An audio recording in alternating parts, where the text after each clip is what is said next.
के शुरू में हमें एंड्रयू नाम के एक बच्चे को एक पार्क में खेलता हुआ दिखाया जाता है। इस टाइम उसके हाथ में उसका एक टॉय था, शक्ल थी, जिसे वो बहुत पसंद करता था और हर वक्त अपने पास ही रखता था। इसी टाइम एंड्रयू की मोम जो उसके पास खड़ी हुई थी, उनको एक कॉल आई। कॉल के दूसरी तरफ आदमी उन्हें हरास करने की कोशिश कर रहा था, उन्हें तंग कर रहा था और इस सब में वो इतना मगन हो गई कि उन्हें पता ही नहीं चला एंड्रयू उन्हें कब से बुलाता रहा। एंड्रयू को असल में जंगल के अंदर शक्ल दिख रहा था जो उसे अपने पास बुला रहा था। कॉल बंद होने के बाद एंड्रयू की मॉम ने जैसे ही पीछे मुड़कर देखा तो एंड्रयू वहाँ नहीं था। वो घबरा गई। उसे यहाँ से चाहता उसकी नेबर एमिली और उसकी मॉम एना ने भी देखा था। एंड्रयू जंगल के अंदर मिस्टर चकलदीप के बुलाने पर गया था, लेकिन जंगल के अंदर उसे मिस्टर चकलदीप नहीं नजर आ रहे थे। एकदम से दोबारा उसे मिस्टर चकलदीप की झलक नजर आई, जिसके पीछे वो भागा और एकदम से पीछे से किसी ने उसके ऊपर हमला कर दिया। सीन कट होता है और हमें पता चलता है कि रात होने पर अब पुलिस भी एंड्रयू को जंगल में ढूंढ रही है और पुलिस के साथ एंड्रयू की डैड भी है, जो कि जंगल में बहुत ज्यादा ढूंढने पर उन्हें पहले एंड्रयू का टॉय मिलता है और उसके बाद थोड़ी ही दूरी पर उन्हें एंड्रयू भी मिला, जो कि अब मर चुका था। एंड्रयू के डैड उसे देखकर सदमे से पागल हो गए। उन्होंने अपने ऊपर से कंट्रोल खो दिया था। उनको बाकी ऑफिसर्स ने यहाँ संभाला। अगले दिन भी एंड्रयू के केस पे इन्वेस्टिगेशन चल रही थी। पुलिस का मानना था कि एंड्रयू को जानवरों ने मारा है, क्योंकि उसके जिस्म पे जानवर के हमले का निशान था, लेकिन ये भी मुमकिन था कि एंड्रयू का किसी ने मर्डर किया हो। इसी सिलसिले में इस केस को हैंड ओवर करने के लिए 2 FBI एजेंट आ जाते हैं। सीनियर ऑफिसर्स FBI एजेंट से कहते हैं कि आप लोग अपना टाइम ही वेस्ट करिए इस केस पे। देखिए, साफ साफ ये बच्चा जानवर के हमले से मरा है, लेकिन फिर FBI एजेंट ने उनकी बात काटते हुए बताया कि एंड्रयू टूटी हुई है, जिसका मतलब है उसकी गर्दन को मोड़ कर मारा गया है और जो उसके जिस्म पे जानवर के काटने के निशान है वो उसके मरने के बाद के हैं। ये सुनकर पुलिस ऑफिसर कहते हैं आप लोगों ने बस अपने दिमाग में एक कहानी बना लिया है। तो जवाब में दूसरे FBI एजेंट उन्हें जवाब देते हैं ये कहानी नहीं है, कल एक डॉक्टर है, वो जो कह रही है गलत नहीं कह रही है। जो थ्योरी वो आपको बता रही है ये एंड्रयू की बॉडी का पोस्टमार्टम करने के बाद ही बनाई गई है। अब FBI एजेंट स्कली पुलिस ऑफिसर्स को गाइड करती है कि उन्होंने किलर को कैसे ढूंढना है। जिस तरह से एंड्रयू की गर्दन को मोड़कर उसे मारा गया था, ये जरूर एक जवान और ताकतवर इंसान का काम था, यानी कि किलर की एज 19 से 42 साल तक हो सकती थी और ये काम वही कर सकता था जो एक प्रोफेशनल किलर हो या जिसके पहले कोई क्राइम रिकॉर्ड हो, और वो जो एंड्रयू की फैमिली को जानता भी हो और साथ ही साथ एंड्रयू की पार्क में आने की टाइमिंग भी जानता हो। पुलिस ऑफिसर्स उनकी सारी बातें सुनकर यहाँ से चले जाते हैं, जिसके बाद ये दोनों FBI एजेंट आपस में बातें कहते हैं। एजेंट मोल्डर्स कली को बताता है कि मुझे लग रहा है कि ये किसी इंसान का काम नहीं हो सकता है, कि ये किसी स्पिरिट का या किसी और चीज का काम हो। कली उसकी बात को गौर से सुनती है। वो बताता है कि 16th सेंचुरी में एक औरत थी यहाँ पर, जिसने कुछ जादू, कुछ रिचुअल्स की हेल्प से यहाँ हेल यानी जहन्नुम का दरवाजा खोला था और माना जाता है कि उसके डेविल के साथ रिलेशंस भी थे। हो सकता है कि ये केस उसी केस की एक कड़ी हो। ये सब सुनकर स्कली कहती है ओ कम ऑन, ये तो किसी किताब की कहानी लग रही है, फोकस कर सकते हैं। लेकिन मोल्डर यहाँ स्कली से कहता है जो काटने का निशान एंड्रयू की बॉडी पर था वो आम जानवर के काटने का निशान नहीं था, वो एक ऐसे डॉग का निशान था जिसके बारे में मैं जानता हूँ कि वो अंडरवर्ल्ड यानी जहन्नुम की रखवाली करते हैं। असल में वो स्पिरिचुअल डॉग होते हैं। उसकी बात सुनकर ये लोग दोबारा अपने ऑफिस जाते हैं और एंड्रयू की डेड बॉडी को दोबारा से चेक करते हैं, क्योंकि अभी तक उन्हें एंड्रयू की मौत की वजह समझ नहीं आ रही थी। ये लोग अब एंड्रयू के पाँव को हाथ लगाते हैं तो इन्हें वहाँ पर कुछ अजीब सी चीज महसूस होती है, जैसे उसके पाँव पे नमक या फिर रेत लगा हो। इसके बाद ये लोग फाइल चेक करते हैं, जिसमें ये लोग चकलदीप टॉय की पिक्चर देखते हैं जो मर्डर साइट से ही उन लोगों को मिला था। ये दोनों सोच में पड़ गए कि आखिर इस टॉय का या चकलदीप का इस पूरे मर्डर से क्या ताल्लुक है। इसी रिपोर्ट से इन्हें ये भी मालूम होता है कि अभी तक उस मर्डर के आई विटनेस का इंटरव्यू नहीं हुआ और इस मर्डर की आई विटनेस थी एक छोटी सी बच्ची एमिली, यानी एंड्रयू की ही नेबर। और असल में एमिली के फादर ही चीफ पुलिस ऑफिसर थे, जिनके हाथ से ये केस लेकर इन दोनों FBI एजेंट को दिया गया था। इसलिए ये लोग डिसाइड करते हैं कि एंड्रयू के फ्यूनरल के बाद ये लोग एमिली और उसकी मॉम एना से मिलने के लिए जाएंगे। जहाँ दिखाया जाता है कि चर्च में एंड्रयू के फ्यूनरल पर अभी तक एंड्रयू की डेड बॉडी नहीं आई थी और इसी वजह से एंड्रयू के डैड काफी परेशान थे। वो दूसरे पुलिस ऑफिसर से पूछते हैं कि अभी तक FBI एजेंट एंड्रयू की डेड बॉडी को रिलीज क्यों नहीं कर रहे। तब वो ऑफिसर उसे बताता है कि FBI एजेंट्स को लग रहा है कि एंड्रयू का मर्डर हुआ है। खैर सीन कट होकर दिखाया जाता है कि एजेंट मोल्डर एमिली के घर पर थे, एंड्रयू के नेबर के घर पर। वो छोटी सी बच्ची उनके सवालों के ज्यादा अच्छे से जवाब नहीं दे पा रही थी और ऐसे उनकी इन्वेस्टिगेशन आगे बढ़ भी नहीं रही थी। एमिली अभी तक सिर्फ उन्हें यही बता पाई थी कि उसने सिर्फ एंड्रयू को जंगल के अंदर जाते हुए देखा था। ये कहने के बाद वो तो अपने टीवी शो के अंदर मगन हो जाती है, लेकिन यहाँ मॉम यानी एना मोल्डर से डिस्कस करती हैं कि उन्होंने भी एंड्रयू को एकदम से जंगल के अंदर गायब होते देखा था और ये देखते ही वो बहुत ज्यादा डर गई और अभी तक डरी हुई है क्योंकि ऐसा कभी भी उनकी बेटे के साथ भी हो सकता है। ये कहकर एना यहाँ से कुछ काम करने के लिए चली जाती है, जबकि मोल्डर उठकर उनके घर को चेक करने लगता है। यहाँ पर उसे एना की फैमिली पिक्चर और साथ ही एक बुक दिखती है जिसका नाम था ग्रिमोर ऑफ द ईस्टवुड विच। एना भी नोटिस कर लेती है कि मोल्डर गौर से इस किताब को देख रहा है और इसके बारे में वो मोल्डर को बताती है कि असल में उसके हस्बैंड जो कि चीफ पुलिस ऑफिसर हैं, उनको विचेस और जादू से रिलेटेड हिस्ट्री में बहुत इंटरेस्ट है और ये तो है भी उनकी लोकल स्टोरी, इसीलिए वो इसे पढ़ते रहते हैं। अब मोल्डर को भी काफी वक्त हो चुका था यहाँ आए, वो भी यहाँ से जाने लगता है और जैसे ही वो यहाँ से जाने वाला था, एमिली आवाज देकर इन दोनों को ही अपनी तरफ अट्रैक्ट कर लेती है और टीवी की तरफ इशारा करते हुए बताती है कि उस दिन मैंने इन मिस्टर चकलदीद को जंगल के अंदर देखा था। इस टाइम टीवी पर भी चकलदीद शो ही चल रहा था। दूसरी तरफ स्कली जो इस टाइम पुलिस स्टेशन में आई थी, वो चीफ पुलिस ऑफिसर से कहती है कि मुझे लगता है कि एंड्रयू की मर्डर के पीछे उसके डैड ही है। जवाब में ऑफिसर कहते हैं बकवास बात है ये, जिस दिन और टाइम एंड्रयू का मर्डर हुआ तब उसके डैड हमारे साथ ड्यूटी कर रहे थे। स्कली उनकी बात फिर भी नहीं सुनती और एक के बाद एक सवाल किए ही जाती है जिसके जवाब चीफ ऑफिसर के पास तो नहीं थे, इसलिए वो कहते हैं अच्छा ठीक है, आप अगर उसके डैड से बात करना चाहती है तो वहीं चलते हैं। ये लोग एंड्रयू के डैड के ऑफिस में पहुंचे तो इन्हें पता चला कि एंड्रयू के डैड एक क्रिमिनल को पकड़ने के लिए निकले हैं। उसके पीछे जाने से पहले स्कली उसका कंप्यूटर चेक करती है, जहाँ से स्कली को मालूम हुआ कि एंड्रयू के डैड अपने इलाके के किसी सेक्स ऑफेंडर को ढूंढ रहे हैं जो लड़कियों को हेरास करके ब्लैकमेल करता हो। और उन्हें अपनी रिसर्च के मुताबिक एक पीटर नाम के आदमी का पता चला था जो इस टाइम अपने घर पे था। एंड्रयू के डैड को लगता था कि वही है जिसने उसके बेटे को मारा। वो पीटर के घर की तरफ निकल गया और अब उसका पीछा उसके चीफ और उसके साथ एजेंट स्कली भी कर रहे थे। एंड्रयू के डैड उस आदमी के घर जाकर चिल्लाने लग जाते हैं। यहाँ पर चीफ उसे बहुत ही मुश्किल से काम डाउन करते हैं। यहाँ पर स्कली जो उनके साथ ही आई थी, वो अपने पार्टनर यानी एजेंट मोल्डर को कॉल करके बताती है कि वो एक नए सस्पेक्ट के घर आए हैं, यानी एक ऐसे आदमी के घर पे आए हैं जिस पर पुलिस को शक है कि उसने एंड्रयू को मारा है। मोल्डर जो इस टाइम एंड्रयू की मर्डर साइट पे था, वो भी स्कली के पास आने के लिए निकल जाता है और पीछे हम देखते हैं कि एक बहुत बड़ा सा ब्लैक डॉग उसके ऊपर नजर रखे हुए था और इस चीज को मोल्डर ने खुद भी नोटिस किया था। स्कली के पास आकर स्कली से कहता है मुझे नहीं लगता कि पीटर ने एंड्रयू को मारा होगा, मुझे अभी भी यही लगता है कि उसके पीछे किसी स्पिरिचुअल चीज का हाथ है, क्योंकि वो अभी भी उस ब्लैक डॉग को जंगल में देख कर आया था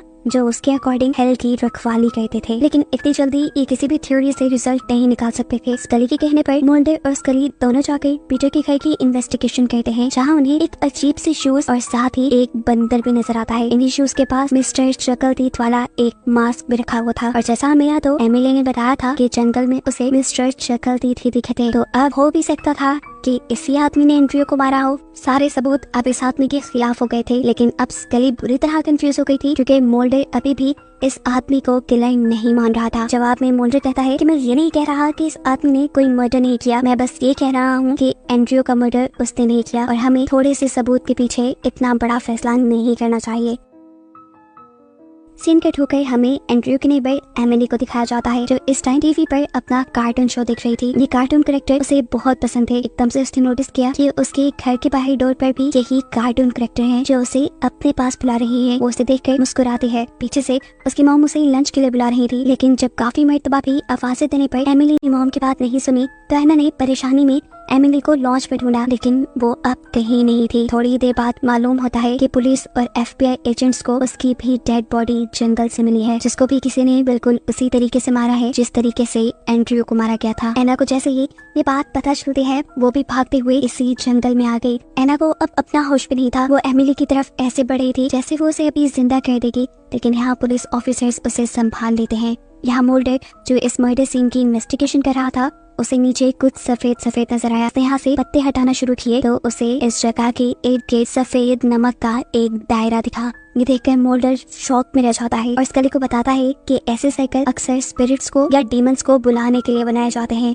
16th और 17th सेंचुरी में तो ये एक फैशन था। उस टाइम की विचेस अपने जादू करने के लिए डीमंस को बुलाया करती थी। वो ऐसे स्पिरिट्स होती थी जो किसी भी जानवर, इंसान या किसी भी चीज का भेस बदल सकती थी, यहाँ तक कि एक इंसान का भी रूप ले सकती थी। वो इन सोल्स को फेमिलियर कहा जाता है और ये फेमिलियर्स किसी भी इंसान को मारने के लिए उसकी पसंदीदा चीज का भेस बदल लेती है, जैसे उसके पसंदीदा इंसान का, जानवर का, यहाँ तक कि उसके पसंदीदा खिलौने या कार्टून कैरेक्टर का भी। अब मोल्डर यहाँ से और पत्ते हटाता है और उन्हें नीचे एक स्कल का साइन दिखता है। मोल्डर कहता है देखो मैंने कहा था ना, ये वही जगह है जहाँ पर डीमन और स्पिरिट्स को बुलाया जाता है। ये सब देखने के बाद वो अब चीफ ऑफिसर के पास जाता है, क्योंकि मोल्डर को लग रहा था कि इस सब के पीछे चीफ ऑफिसर ही है जो सबको हकीकत से दूर रखने की कोशिश कर रहा था। क्योंकि मोल्डर ने चीफ ऑफिसर के ही घर पर वो विचेस वाली बुक देखी थी। उनकी ये बातें सुनकर चीफ ऑफिसर भी बुरी तरह गड़बड़ा चुका था। उसके मुंह से साफ लग रहा था कि वो कुछ छुपा रहा है। मोल्डर से पूछता है, इस काले जादू के पीछे तुम ही हो ना? पहले तो वो कुछ नहीं बोलता, लेकिन मोल्डर के इंसिस्ट करने पे कहता है, नहीं, मैं नहीं हूँ उसके पीछे। हाँ, मैं मानता हूँ कि मैं आप सबको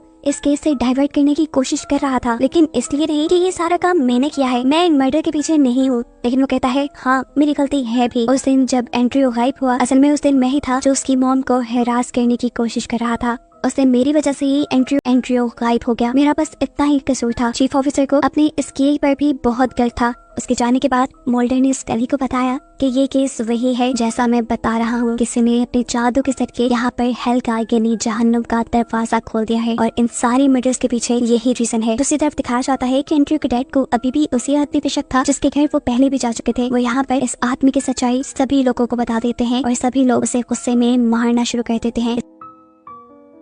इसी खबर जैसे ही एजेंट मोल्डर और स्कली को मिलती है, वो लोग फौरन यहाँ आकर इस सिचुएशन को संभालने की कोशिश करते हैं। स्कली सबको अपना बैच दिखाते हुए बताती है कि वो FBI एजेंट है और अगर सबने साथ में को मारना ना छोड़ा तो वो सबको अटेम्प्ट टू मर्डर के चार्ज में अंदर करवा देगी। यहाँ सब लोग तो उसके कहने पे रुक गए, लेकिन फिर एंड्रयू के डैड ने बिना कुछ सोचे समझे उस आदमी को शूट करके मार डाला। हालांकि उस आदमी का तो कसूर भी नहीं था। ऐसे बेकसूर आदमी को मारने के चलते उसे खुद जेल हो जाती है और कुछ दिन बाद उसका कोर्ट ट्रायल होता है। कोर्ट में हियरिंग के दौरान एंड्रयू के डैड को इसलिए छोड़ दिया गया, एक तो वो गिल्टी भी थे और दूसरा जिस आदमी को उन्होंने मारा था वो ऑलरेडी एक क्रिमिनल था। लेकिन इस सब के बावजूद भी उन्हें $5000 फाइन भरना पड़ा। कोर्ट की हियरिंग के दौरान हम मोल्डर और स्कली को आपस में बातें करता हुआ भी देखते हैं, जहाँ मोल्डर स्कली से कह रहा था कि जिसने भी उस हेल का गेट खोला है या जिसने भी वो रिचुअल और मैजिक किया है वो भी इसी रूम में हमारे साथ ही बैठा हुआ है, बस हमें अपनी आंखें खुली रखनी होगी। जैसे ही अब ये दोनों एजेंट कोर्ट से बाहर निकलते हैं तो बाहर पहले से ही एक पुलिस ऑफिसर उनका इंतजार कर रहा था, जो इन्हें बताता है कि ना तो एंड्रयू के मर्डर के पीछे उसके डैड का हाथ है, क्योंकि उस दिन वो ड्यूटी पे थे और एंड्रयू से कुछ 40 किलोमीटर दूरी पे थे, और ना ही इसके पीछे उस आदमी का हाथ है जिससे एंड्रयू के डैड ने मार दिया। इस ऑफिसर को असल में इन दोनों एजेंट्स ने किसी और शहर से इन्वेस्टिगेशन के लिए बुलाया था, क्योंकि अब इन दोनों को यहाँ के लोकल ऑफिसर्स पर एतबार नहीं रहा था। सिंकट होकर को दिखाया जाता है जो अब वापस घर आ गए थे, लेकिन घर आकर भी वो खुश नहीं थे बल्कि और डिस्टर्ब थे, क्योंकि इस सारे केस की वजह से उन्हें एक सबसे बुरी हकीकत ये पता चली थी कि उसकी वाइफ और उसके चीफ ऑफिसर के दरमियान में रिलेशन था, जिसकी वजह से चीफ ऑफिसर ने उसे हैरेस किया। ऐसे में उसकी नजर उसके बेटे से हट गई और उसके इस घिनौने काम की वजह से उसके बेटे की जान भी चली गई। अपने हस्बैंड के मुंह से ये सारी बातें सुनकर एंड्रयू की मॉम और भी ज्यादा परेशान हो जाती हैं। वो जो खुद एंड्रयू की मौत के गम से बाहर नहीं निकल पाई थी, अपने हस्बैंड की बातें सुनकर और भी अपसेट हो जाती हैं और गाड़ी लेकर वहाँ से निकल जाती हैं। और पीछे से उसका हस्बैंड अपने बेटे की मौत का बदला चीफ ऑफिसर से लेने के लिए निकल जाता है। यहाँ एंड्रयू की मॉम जब ड्राइव कर रही थी तो जंगल के दरमियान के रास्ते से उन्हें सड़क के बिल्कुल दरमियान में एंड्रयू खड़ा नजर आया, जिसे बचाने के लिए उन्होंने अपनी गाड़ी मोड़ी तो बुरी तरह उनकी गाड़ी पलट कर उनका एक्सीडेंट हो गया। एंड्रयू के डैड जो इस टाइम चीफ ऑफिसर के घर के अंदर आ चुके थे, उन्हें घर के अंदर